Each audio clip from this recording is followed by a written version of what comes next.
Nagising si Angelica sa malalakas na katok sa pinto. Masyado na siyang late nakatulog ng nagdaang gabi, kaya ayaw muna niyang bumangon. "Go away!" sigaw niya. At muli niyang ibinaon ang mukha sa unan. Ngunit mas lumakas ang mga katok.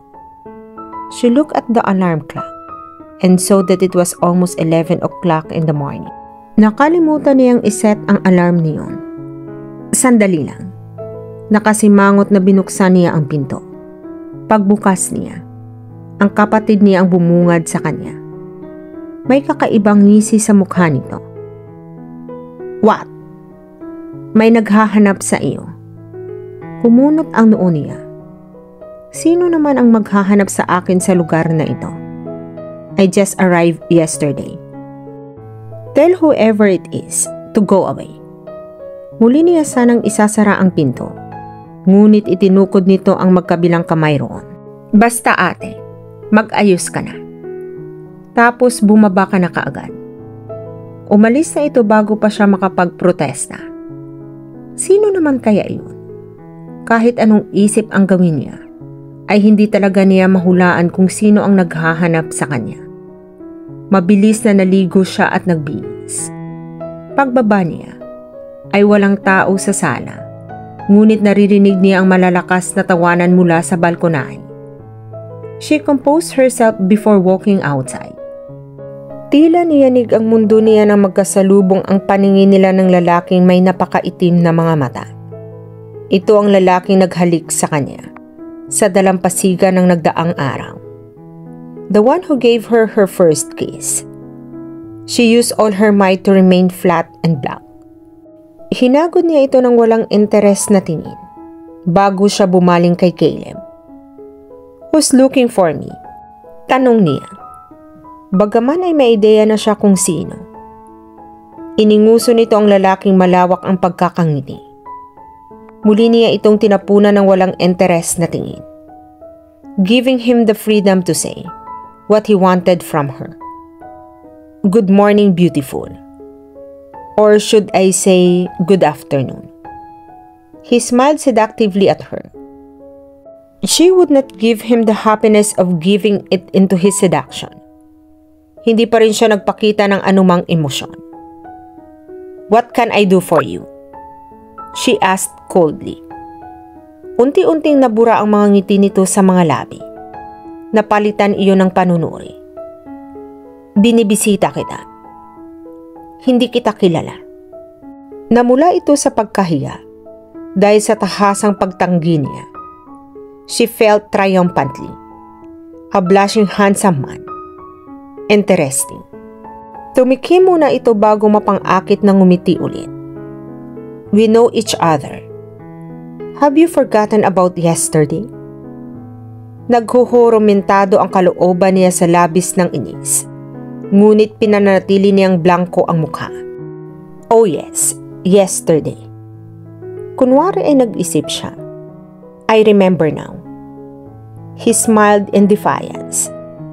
Naging mapanukso ang tingin nito. Tila ba sinasabi nitong "you're on"? "Yeah, yesterday at the beach." Tutal ay ito naman ang nagsimula. Hinding-hindi niya ito uurungan. Hinahamon siya nito. Kaya dapat lang napangatawan nito. Tiyak naman na hindi ito makakapagsabi ng kahit ano sa harap ng mama at mga kapatid niya. Kahit pa sabihin nito, ay wala pa rin siyang pakialam. "Yeah, absolutely. We got along so well yesterday." She even showed him her most cynical smile. Sinigurado niyang mas malamig pa iyon sa yelo ng Antarctica. Tuluyan ng nabura ang ngisi sa mukha nito. Napalitan iyon ng bahagyang pagdidilim ng mukha nito. "Diba? Sabi mo kahapon? Ate, hindi ka nagpunta sa dagat." Sabat ni Caleb. Natigilan siya. Napangiti ang impertinenteng estranghero. "Nakalimutan siguro ng ate mo, young man." Lalo siyang nagkalaiti sa sinabi nito. "Dito ka naman ang halian, Sir Adam." Lumipat ang tingin niya sa mama niya at siya ang nag-alok dito. Sir Adam? Muling bumalik ang paningin niya rito. Ngunit nasa mama niya ang atensyon nito. Adam na lang po. He smiled softly. Nakakahiya naman kung dito pa ako makikikain. He looked boyishly charming. Nako, walang kaso iyon, sir. Adam pala. Oo nga naman, Kuya Adam. Dito ka na lang kumain. Kwentuhan mo pa kami tungkol sa mga alaga ninyong kabayo sa hasyenda ninyo. Ang bunsong kapatid niya ang nagsalita. Pati ang kapatid niya ay nakikuya na rin dito. Sige na, Kuya Adam. Interesado talaga kaming malaman ang mga bagay-bagay tungkol sa hasyenda ninyo. The sly smile was on his face once again when he looked at her. She silently gritted her teeth. Magkasabay na naglalakad sina Angelica at Adam. Nagkusa si Angelica na ihatid ito palabas ng bahay nila. Hindi dahil sa kung anuman kundi dahil sa nais niyang malaman kung ano talaga ang gustong mangyari nito. Sa buong pagkain nila ay dito lamang umikot ang usapan. Walang ginawa ang mga kapatid at mama niya, kundi tanungin ito ng mga tanungin tungkol sa hasyenda na pag-aari ng pamilya nito.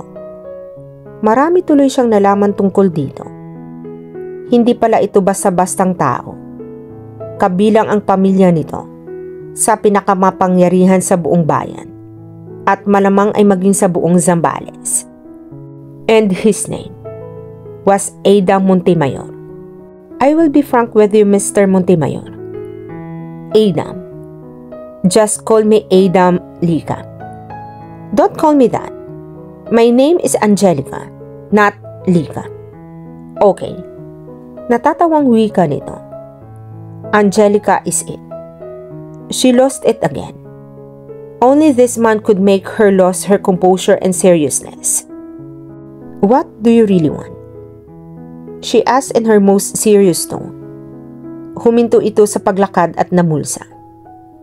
Hindi ko rin alam. What a really good answer. Tumitig ito ng diretso sa mga mata niya. I don't know what happened to me that day when I saw you running in the forest. All I know is that I want to erase the coldness in your eyes. She gave him a lopsided grin. Very touching. Sorry. I didn't bring my hankies. Hindi man lang ito natinag sa pagtitig sa kanya. She also saw tenderness in his eyes. But it wouldn't work. Hindi siya madadaya kahit kailan ng mga ganoong klaseng tingin. Maraming lalaki na ang nagsabi sa akin niyan. Think of something original next time. Tatalikod na sana siya nang pinigilan siya nito sa braso. I'm serious, Angelica. I'm going to break the ice that surrounds you. Muli niya itong ninitian bago niya inalis ang pagkakahawak nito sa braso niya. Kumaway siya rito mula sa likod habang naglalakad pabalik na sa bahay nila. Alam niyang sinusundan pa rin siya nito ng mga tingin. Dumiretsyong umakyat siya sa kwarto niya at nanungaw sa labas ng bintana. Papalayo na ang motorsiklo na sinasakyan nito. Hindi niya mawari kung bakit parang nag-e-echo sa isip niya ang sinasabi nito. I'm going to break the ice that surrounds you. Hindi niya maaaring madistract ang totoong dahilan ng pagparoon niya. Umaalingaw-ngaw sa isip niya ang mga sinasabi ng tita niya. If you show emotions towards other people, they'll surely hurt you. It's like giving them the license to break you over and over. Tumigas ang anyo niya. Isa lang ang natatanging dahilan ng pagbalik niya para makaganti at para maipakita sa mga ito kung ano ang kaya niyang gawin ngayon. Napapikit siya sa biglang pagdaloy ng mga alaala. Hindi mo na lang sana ako binuntis. Kung hindi mo rin lang naman pala kayang mabuhay nang wala ang mga karangyaan. Tila sumisingasing na leon ang papa niya nang magsalita ito. Sa akala mo ba ay kagustuhan kong mabuntis kita? Alam kong hindi kita mahal. Kahit anong pagtatakip ng tenga ang gawin niya, ay naririnig pa rin niya ang mga ito. Hindi na rin kita mahal dahil nakita ko kung anong uri ng pagkataong meron ka. Halos 5 taon pa lamang ang kapatid niya. 2 silang naging anak ng mga ito. Ngunit walang pakialam ang mga ito sa nararamdaman nila, lalo na niya. Paglipas pa ng ilang taon, ay tuluyan nang nagpasya ang mga ito na maghiwalay.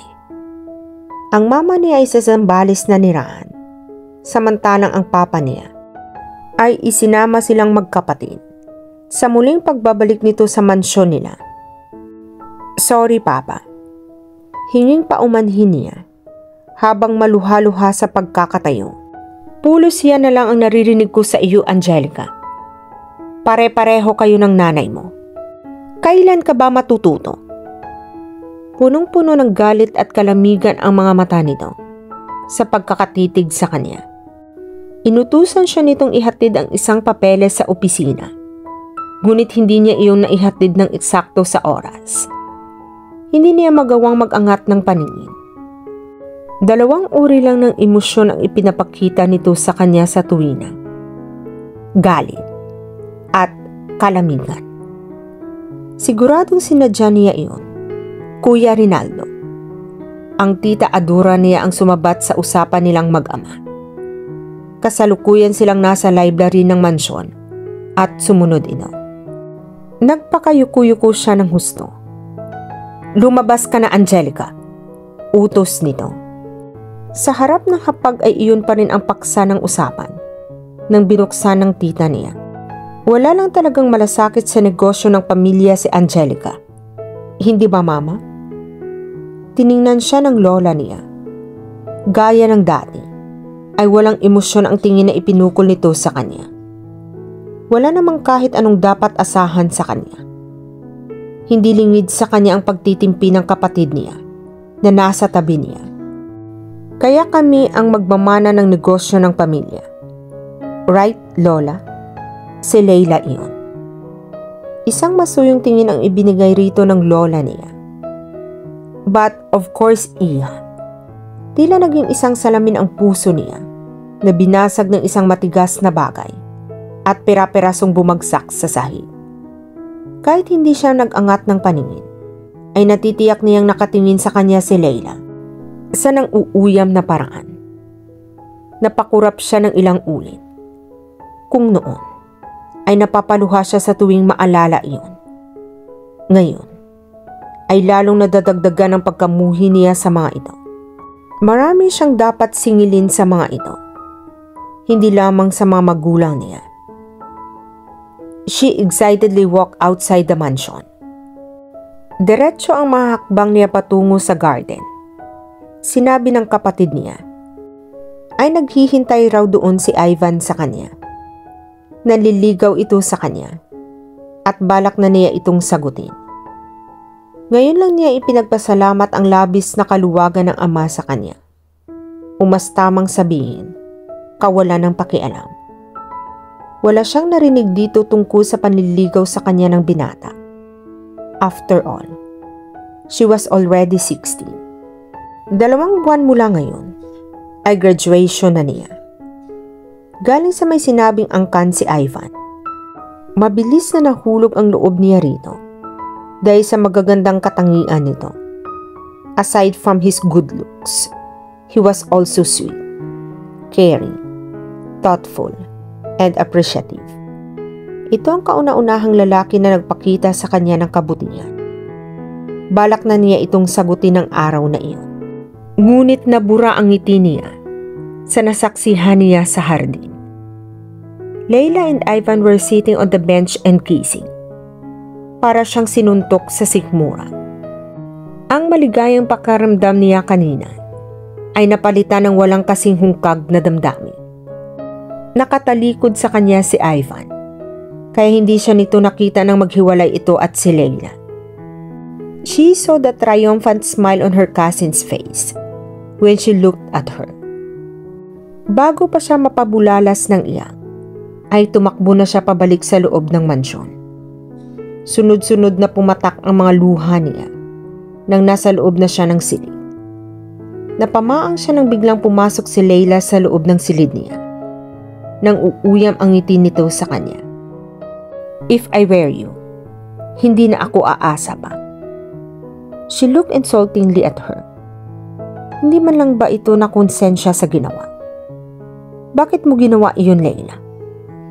Alam mong mahal ko siya. Umismi dito. Huwag ka nang maarte. Hindi ka niya mahal. Napamaang siya. Alam mong nanliligaw siya sa akin. Humahalakhak ito. Kung talagang mahal ka niya, ay hindi siya bibigay sa panunukso ko.